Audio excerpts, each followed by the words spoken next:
Hero, Chapter 2, Possession. Ian pulled his Toyota along the curb in front of Jeremy's bungalow. Rob the fireman sat in the passenger seat beside him.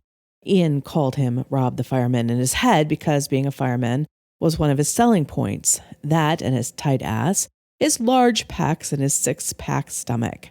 These things were weighed against the fact that Rob the fireman really fit that unfortunate stereotype that good looks and intelligence were mutually exclusive.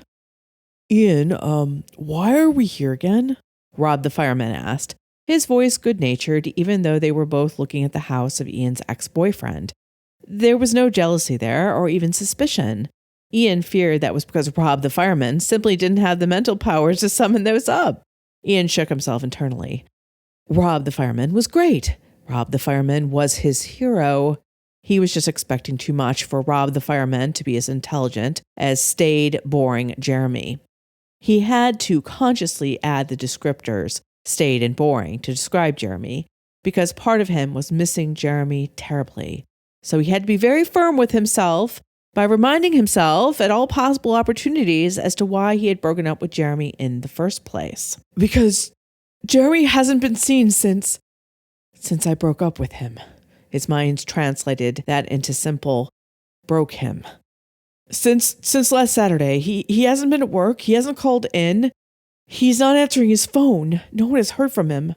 He hasn't answered my calls, but that's understandable, Ian thought. Yet when I called from Tom's phone, he didn't answer that either. So it's not just me he's avoiding. But was it avoidance? Or something else altogether? It was this nebulous other possibility that fueled his visit today. Jeremy and Ian worked together at a mid-sized financial planning firm, but where Jeremy worked in accounting, Ian was in marketing. Logic versus imagination, as Ian had always said, and he winced a little at how he had always made painfully clear which he thought was better. They had met at the company's Christmas party. Ian had seen the slightly nerdy but boyishly handsome Jeremy standing on the edge of one group of loud salespeople. Jeremy had been smiling faintly, one hand clutching a cup of eggnog, while everyone else spoke over each other. Ian was sure that he had not opened his mouth except to sip his drink the entire party. Jeremy had clearly been trying to have a good time, but was not. Ian was normally one of the people speaking loudly in the middle of a group, the center of attention. But that night, he had decided to play for an audience of one, Jeremy. Jeremy had seemed shocked to be noticed by Ian, and he stammered often, as Ian had asked him question after question about himself. Ian had been sure that no one, not even Jeremy's parents, had given him such focused attention before. That night, they had gone back to Jeremy's place and made love at Jeremy's likely virgin bed. Ian had thought he would quickly grow bored of Jeremy, but he hadn't. Jeremy was intelligent and quietly funny. He was a generous lover, and he paid attention. Oh, how he paid attention. He knew Ian's favorite foods, the movies he enjoyed when work hadn't gone well, the sweater he believed looked best on him, and where he especially liked to be kissed, right at the crease of his left thigh. Jeremy knew that Ian didn't like to swallow when he sucked Jeremy off, so Jeremy always pulled out before he came so that didn't happen. Jeremy knew when it was time for hot, fast sex or slow, gentle lovemaking. Jeremy knew everything. But it was this conscientiousness based on watching patterns and history that began to grate on Ian's nerves. Jeremy didn't take chances. He didn't do things spontaneously. Their life had started going along carefully worn grooves. Nothing new, nothing thrilling, just familiar comfort. And Ian had freaked out. I didn't freak out, Ian thought. I didn't. But he feared he had. He had just turned 30. And the thought that this comfortable staid existence with a lover who adored him quietly, but without great passion, was all he had to look forward to had made him crazy. Yes, crazy was the word. When his apartment had suffered a small electrical fire, there were no flames, just smoke like Jeremy had pointed out, and Rob the fireman had appeared looking like a Greek god. Ian had jumped at the opportunity to do something unexpected and shake things up. He had dumped Jeremy and taken up with his hero. Rob the fireman had been eager to have a relationship with him, though. Again, Ian feared it came out of the same place that Rob the fireman determined to do anything. His eager puppy, dumb as a post personality. Breaking up with Jeremy when he had been full of the endorphins with Rob the fireman had been hard. Harder than he had expected. And when Jeremy had left, his shoulders hunched at Ian's harsh words. Ian had regretted it almost immediately. Having wild sex with Rob the fireman afterward had done absolutely nothing, as Rob the fireman didn't know where he liked to be kissed best, and likely never would know. Ian had tried to tell himself that he and Jeremy hadn't had a great love or anything.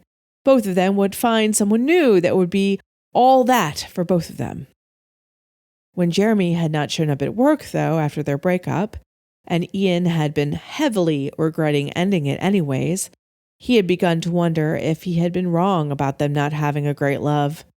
For Jeremy must have been devastated to miss work, because he never missed work. And as for not calling in, that never happened either. It was irresponsible, and Jeremy was the antithesis of irresponsibility. Ian's worry had increased at the same upwards rate as his dissatisfaction with Rob the fireman had grown, and finally it had led him here to Jeremy's house. Seeing Jeremy's car in the driveway, Ian felt relief that Jeremy had, at least, made it home and wasn't lying in a ditch somewhere. Are we just going to look at the house? Rob the fireman asked, breaking Ian out of his thoughts.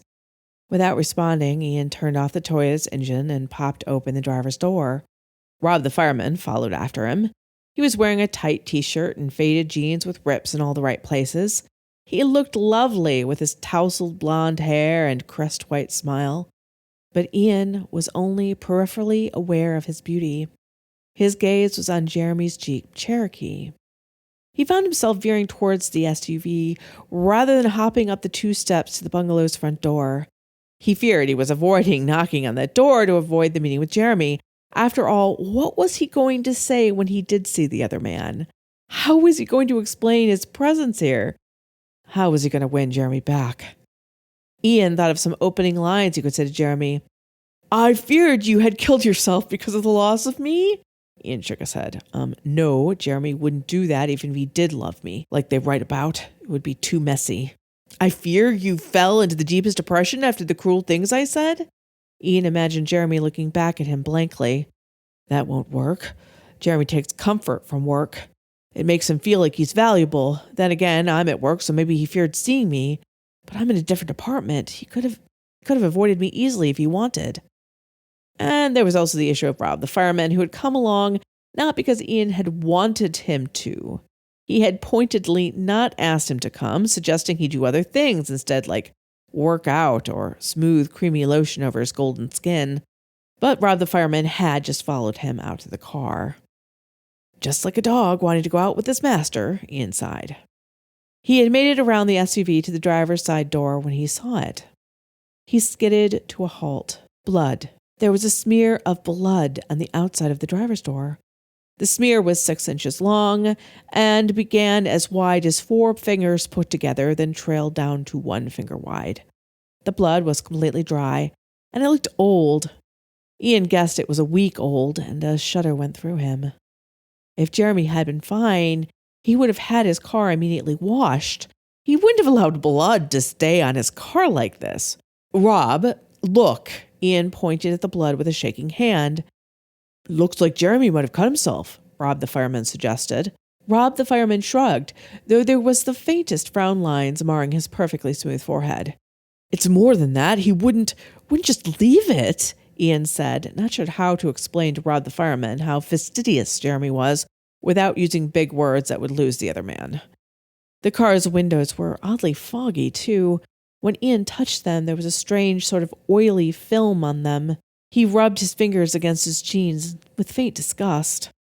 Despite the strange film, he cupped his hands against the window so he could see inside. He didn't have the stomach to wipe it away. To have the car so filthy, not to mention the blood, was, again, not like Jeremy. He got his car washed after every rainfall to keep it looking crisp and neat and clean. He wouldn't have let this funk accumulate on it. "Do you see anything?" Rob the fireman asked. "No." Ian paused. He wasn't sure what he expected to see. Jeremy's lifeless body? Plastic sheets covering the seats that were shiny with bloodstains? That was ridiculous. That kind of horrific romanticism was as far from Jeremy's dull, practical, normal life as possible. But the blood smear on the driver's door was real. Something had happened. Hey, the back door is open. Rob the fireman was already pulling the door open before Ian could tell him not to mess with Jeremy's car.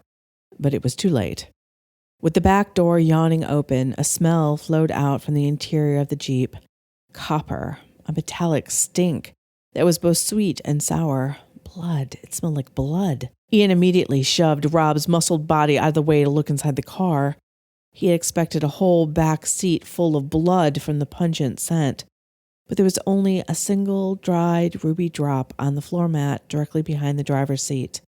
Ian put a knee on the back seat and craned his head to look into the front. No more blood, no body, no nothing. Only that scent. Ian pulled out of the Jeep, unable to bear the smell any longer. It appeared as if there was nothing more to discover in any case. He was shaking when he straightened up. Rob the fireman put a hand on his shoulder. He gave Ian a rather sweet puppy look. Are you okay? Rob the fireman asked. Don't you smell it? Ian asked. He was almost gagging from that coppery smell. He pushed the door shut, but the smell persisted in his nostrils. Smell what? Car was a little musty, but it's not musty. I don't know. Ian glanced into the car. Through the filmed window, he caught a glint of something in the front seat's cup holder. It was Jeremy's cell phone. Look, it's Jeremy's cell. Guess he forgot it, Rob the fireman said with a shrug. You think he just left it there? For a week? It's his only phone. I convinced him to give up the landline, Ian said, and a twist of memory went through him. Jeremy had wanted to keep the landline as a safety precaution. Ian had shown him it was a waste of money. Ian was pretty sure he won because Jeremy wanted to please him. Maybe he cut himself and just left his phone as he was anxious to get back inside to get a Band-Aid, Rob the fireman offered, and that was almost a sensible suggestion. Ian was surprised, but then he realized that Rob the fireman had to have some basic reasoning skills to get people out of burning buildings. But the blood, it's dry, it's old, a week old, I'm sure of it, Ian cried. So what do we have here? There's blood, his phone is abandoned, his car is filthy, he hasn't been to work or talked to anyone in a week. You think nothing is wrong? Rob, the fireman's blue eyes, such pretty blue eyes, grew wide. You think he's hurt or something? Why else would we be here?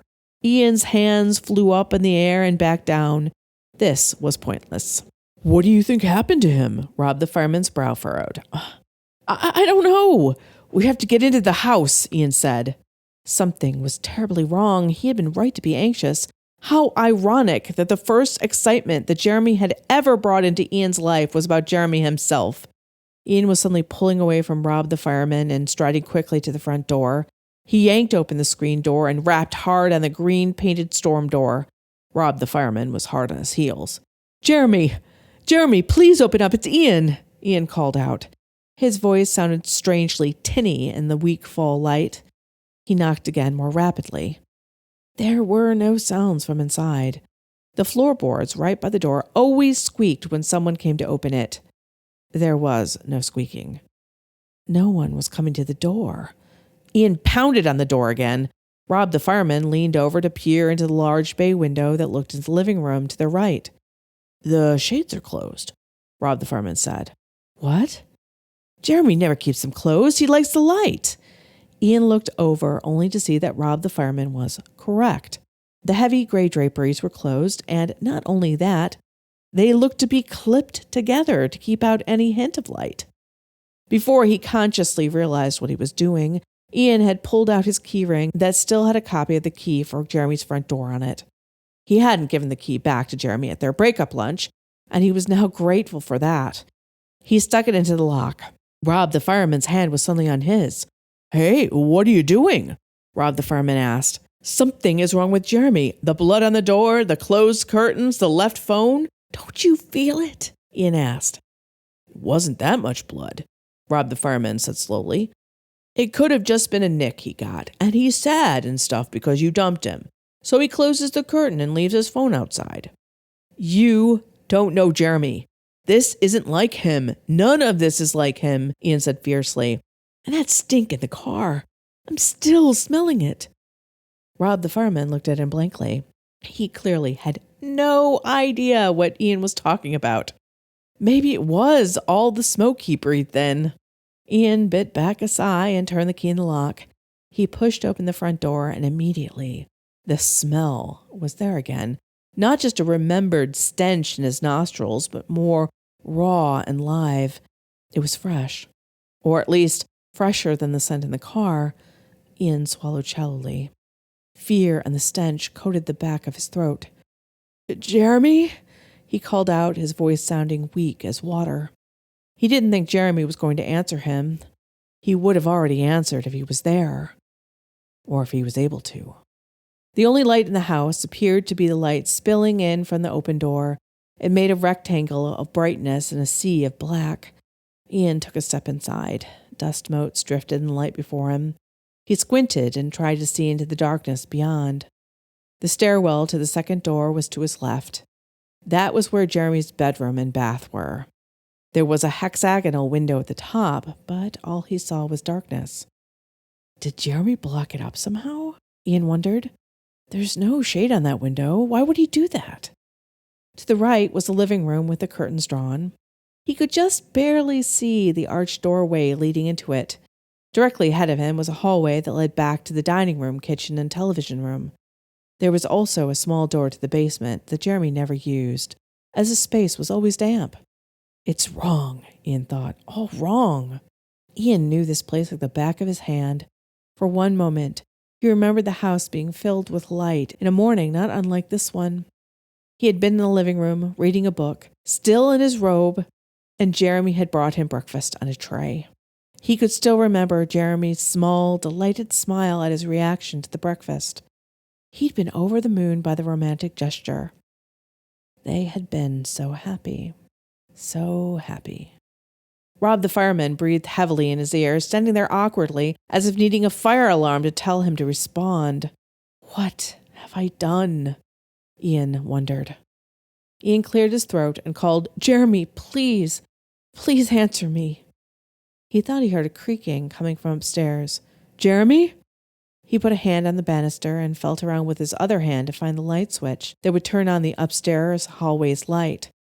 He shouldn't have needed it. The hexagonal window should have lit up the stairs. But it did not. It was almost like it was painted over, because there was no hint of light coming from it. Ian located the switch and flipped it up. The domed light at the top of the stairs, however, did not turn on. He flipped it up and down repeatedly, but no light bloomed in the darkness. Ian's unease grew even larger.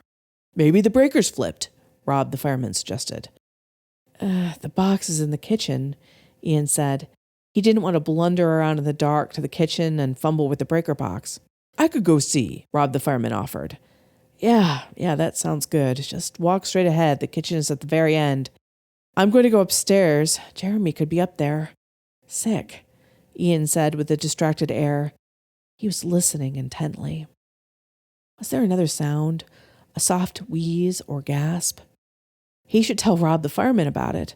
After all, he did have some medical training. But Rob the fireman was already gone into the gloom of the house to find the kitchen. That's probably best. Jeremy wouldn't want Rob the fireman to save him. I will instead, and maybe we can fix things. He fished out his phone and turned on the flashlight app. He made his way up the stairs. The light shone ahead of him unsteadily as his hand shook slightly. He found that his mouth was dry, and he was unwilling to shout Jeremy's name again. He wasn't sure why. Part of him was afraid that Jeremy wouldn't answer. Another part of him was afraid that someone else would. The banister was smooth under his palm. The darkness his phone's light cut through was velvety. If not for the cloying, coppery smell, there was something almost sensual about the feeling of being in such darkness in the middle of the day. He reached the landing where the window should have been. He lifted up the phone and saw that it was indeed still there, but the glass was painted over with thick black paint. Jeremy, what's going on here? Ian thought. Why would you do this? There was a 90-degree turn and 3 more steps before there was a short hallway. Jeremy's bedroom was on the right and the bathroom door was on the left. The bedroom door was shut. If Jeremy wasn't here, why would it be shut? Ian went to the door and raised one hand to knock, but he couldn't do it. Instead, he dropped his hand down to the door handle and twisted it. The door opened with a snick. He pushed it forward, but it only opened a few inches before it was stopped. Ian. Jeremy? Jeremy! Ian cried. His heart leaped into his throat. Jeremy was here. Are you all right? Are you... What are you doing here, Ian? It was Jeremy's voice, but not. Deeper, darker, more sensual. I'm here. Ian swallowed as his mouth was so very dry and the smell, copper stink. I'm here because you disappeared, Jeremy. You haven't been to work. You haven't called. Why would I call you? You broke up with me, Jeremy said, but he sounded amused, not broken up about it or anything like that. Not me, or not just me. Work. You're in big trouble, Jeremy, Ian said. I've heard they might fire you. Don't I have enough vacation to cover this? Of course I do. I never take any days off. Jeremy chuckled, and it was so cold and even mocking. Jeremy, what's going on? This isn't like you. Ian pushed on the door again, but Jeremy kept it where it was. Considering you didn't even like me very much, I don't see why you were so upset about it. Again, that mocking tone. I do like you. Ian lowered his head, ashamed by what he had said to Jeremy that day. I know what I said that day, but it had nothing to do with you and everything to do with me. I freaked out because I love you. And I don't know. I'm sorry. You don't know how much. There was a silence. A long silence, and then Jeremy spoke, sounding more like himself, but shaken. You shouldn't. You mustn't be here, Ian. Didn't you hear what I said? I love you, Ian said, even as he tried to puzzle out what that mustn't meant. I am really worried about you. Why are the lights not working? Why did you paint the windows black? Jeremy, why won't you let me in? You mustn't be here. You mustn't. You need to go. Jeremy's voice sounded almost frightened. Why? Are you in trouble? If you are, I can help, Ian said. Help? You? No, you cannot help me. No one can, not anymore. Jeremy responded out of the darkness. What's wrong? Jeremy, God, tell me what's happened. He raised his phone up, wanting to see Jeremy's face in the darkness, see that beloved, familiar visage would stop him from being bizarrely afraid. Put that light out. A hand streaked out of the darkness of the bedroom, grabbing his phone and sending it spinning into the darkness. He heard the screen shatter, and full blackness fell once more. Jeremy? Why did you do that? Ian cried, more shocked than outraged at the action. I can't bear the light, Jeremy growled. I can't bear it. Not at all. It hurts me. He said only sunlight should hurt, but all lights hurt, and he? Who is he? Ian asked. The darkness was really thick. He couldn't seem to remember which way was back towards the stairs. Everything was turned around. His head seemed to spin. Someone I met. Someone I picked up, Jeremy whispered and then laughed. Who? A tug of jealousy ran through Ian. But then he realized that this was mad. Jeremy wasn't happy about this person. He was terrified of him. No one, Jeremy said. No one at all. That makes no sense, Ian cried, his unease ratcheting up even greater. And then there was a creak on the stairs. Suddenly, the door to Jeremy's bedroom flew open, and Jeremy was grabbing him by the collar of his shirt and pulling him into the black room. He then slammed the door shut behind him. Ian heard the clicking of a lock and the sliding of a chain. Then there was a dragging sound as if a heavy piece of furniture was being pulled along the wood floor. It was the dresser, Ian realized after hearing the drawers rattle. Jeremy had evidently placed it in front of the bedroom door. It won't keep him out, Jeremy said. Who? Ian asked the darkness. But Jeremy did not respond to him, just continuing on. Not even if he stayed solid would it keep him out. It's just wood, and wood is weak. Maybe it were metal. But no, not even that. Besides, he'll likely just become mist again. The hair on the back of Ian's neck rose with every word out of Jeremy's mouth. Mist.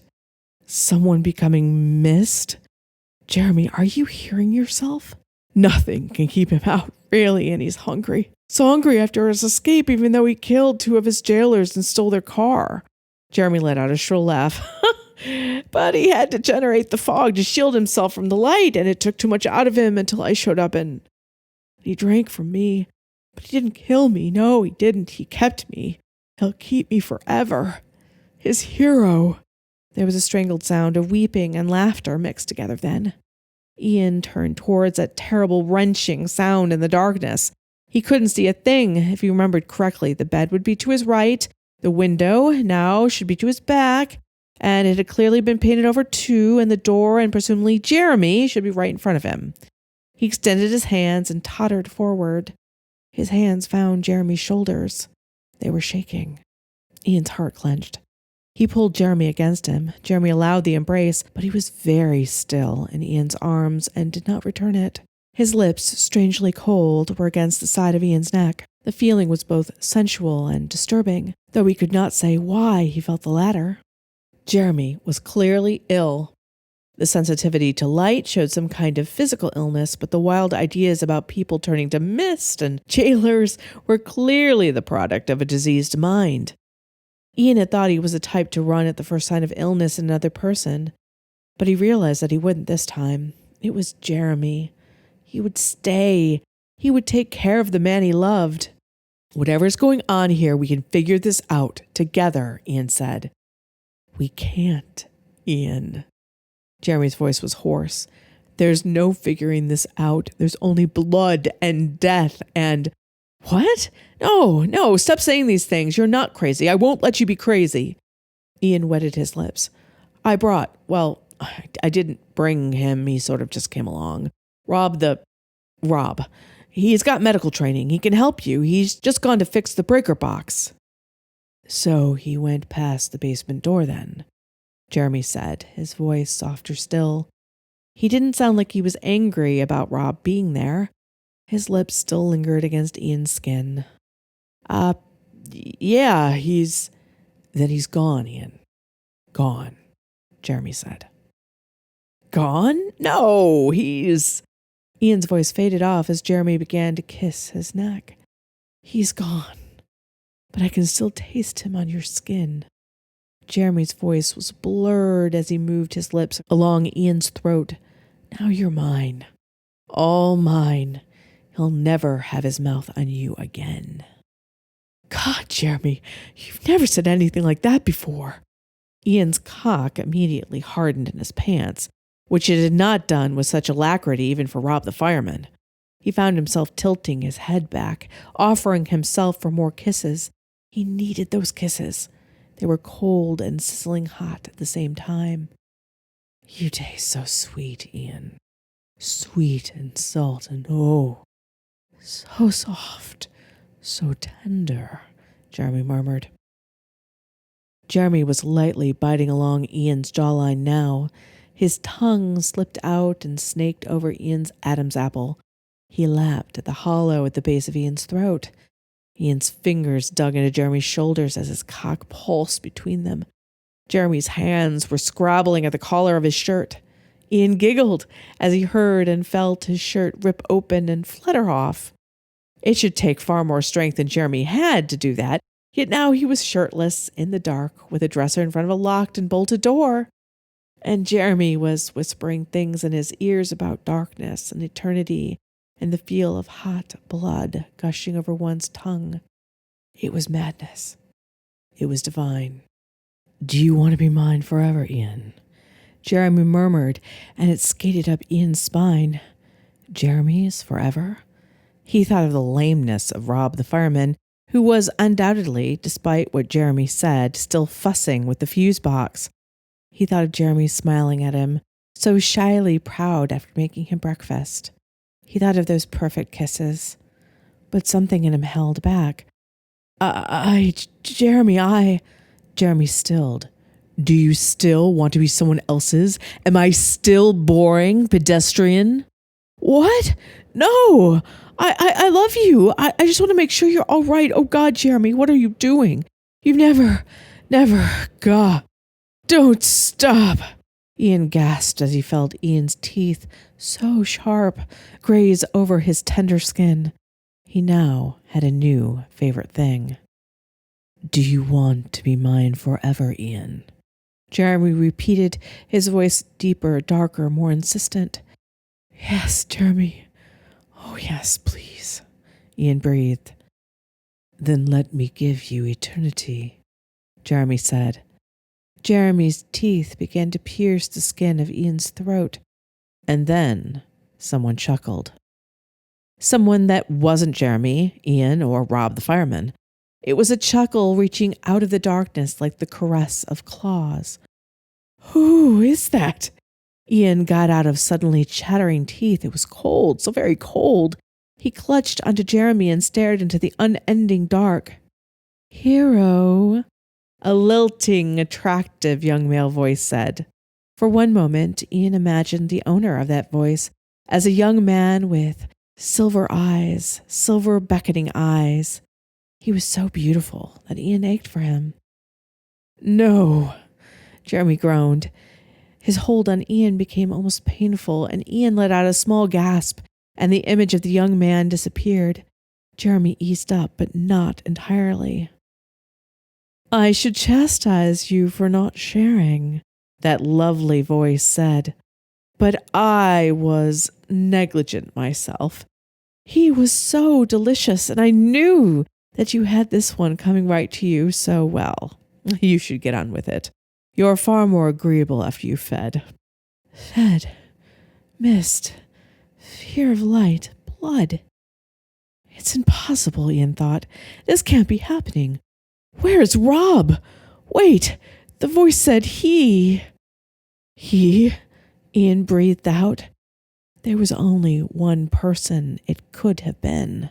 Rob is gone, Ian. I told you, Jeremy said, sounding exhausted. He walked past the basement door. Ian stupidly repeated, walked past the... That's where I've been sleeping, the young man answered. Sleeping. Sleeping in the basement. Sleeping in the dark, Ian thought. But the smell of you two was so enticing that I woke. The young man's laughter flowed out of the darkness. It didn't sound muffled by the door. Was he in the room with them? Ian drew closer to Jeremy, trembling in his arms. The voice continued, and I have to admit that since my escape from imprisonment that I sleep very lightly. What was he in prison for? Ian wondered. You're free now. You can go anywhere you want, Jeremy said dully, as if he had repeated these words like a mantra. But not without you, hero. The voice laughed. I'm not a hero, Jeremy said. You are, Ian whispered. See? Even he knows. Now. The lovely voice darkened. He is the one, isn't he? The one what? Ian wondered. This is, Jeremy stuttered. Ian? That's his name, isn't it? The one who tossed you aside, who threw you in my path. The one that didn't know how brave you are, how bold, how sweet, hero? My hero, the voice asked, getting sharper, but then becoming seductive at the end. He does know. He's here now, Jeremy got out. He's meat and drink now, hero. That lovely voice was sharp, chilly. I won't allow you to make him into anything else. Anything else? Ian wondered. What? No. I won't do it. He's mine, Jeremy yelled. I won't feed from him and toss him away. You are too young to make a fledgling, and I won't turn him for you because you are actually mine, hero, the lovely voice mocked. Fledgling, mist, fear of light, blood, meat, drink, vampires. Of course, vampires. Jeremy is a vampire, Ian realized. He almost laughed. He slapped a hand over his mouth to stop the laughter from spilling out like vomit. Jeremy's hand suddenly covered his hand, holding that sound in, not letting it slip out. "You can't do this," Jeremy cried. "I saved you. You said it yourself. I'm your hero." "Yes, and by eliminating this piece of meat from your life, I'm saving you back," the voice said. Suddenly Jeremy was moving them away from the door towards the opposite wall, or so Ian believed. The darkness was so complete, though, that Ian's head was spinning. He wasn't sure exactly where they were. He only hoped they were as far away from that voice as possible. "Where are you going, hero?" that voice mocked. "Closer, so much closer." "There's nowhere to go for you." "I know." Jeremy sounded so beaten, but then his voice firmed. "But there's some place Ian can go that we can't." Ian heard Jeremy slamming his hand against the wall, and suddenly there was a sound of shattering glass and blessed sunlight streamed into the bedroom. For one moment, illuminated in the sun's rays, was the same young man Ian had imagined when he first heard the voice. He was more beautiful than an angel, glowing silver eyes like gas jets, pale skin like porcelain, and sharp white teeth behind crimson lips. He hissed as clear light flowed over him and became mist that flowed towards the still dark corners of the room. "Go, Ian, go!" Jeremy shouted. He had retreated to the nearest shadows as well. His eyes glowed the same silver-blue flame as the young man. "Come with me!" Ian reached out for him. Jeremy reached back. His bare arm was caught in a sunbeam. At first, the light revealed the smooth skin of Jeremy's forearm, but then it began to blacken and smoke. He jerked it out of the sunlight. "I can't," Jeremy said so sadly. "You have to go, Ian." "But I won't leave you, not with that," Ian screamed. There was hissing and spitting around the other corner where the beautiful young man had gone. "He can't go far enough, hero. I'll find him. I'll get him. I'll make you devour him." Jeremy's glowing gaze met Ian's. "You need to go now." "But no!" Firm, strong, so unlike Jeremy, but so like him at the same time. "Please, Ian." It was the please that did it, and the beseeching look. Ian knocked out the rest of the glass from the broken window and looked out. The roof of the garage jutted out in front of him, just 3 feet down. Then the green grass was just 10 feet below that, and finally, 20 feet beyond that, there was his car. He swung one leg over the windowsill and got out. He looked back in one last time at Jeremy. "I'll find a way to free you, Jeremy," Ian promised. "Free him? Free him! He's a vampire for eternity sweets," the velvety voice mocked. Ian turned to look at the other vampire, the master vampire. He was shaking. His lips were trembling, but he found his own voice and said, "I don't mean free him from vampirism. I mean free him from you." He quickly withdrew into the full sunlight, not so brave or stupid to be anywhere near the angry master vampire for a moment longer. He lowered himself down onto the green grass. He ran to his car. He was inside, keying the ignition, foot on the gas before he looked up one last time at Jeremy's window. The smashed window was like a gaping wound. Jeremy could not be seen. The master vampire could not be seen either, but Jeremy knew they were there. And when night came, they would be after him. Jeremy, unwillingly. The master vampire, eagerly. He had to run, to get as far away as possible before the sun set. The question was, would it be far enough?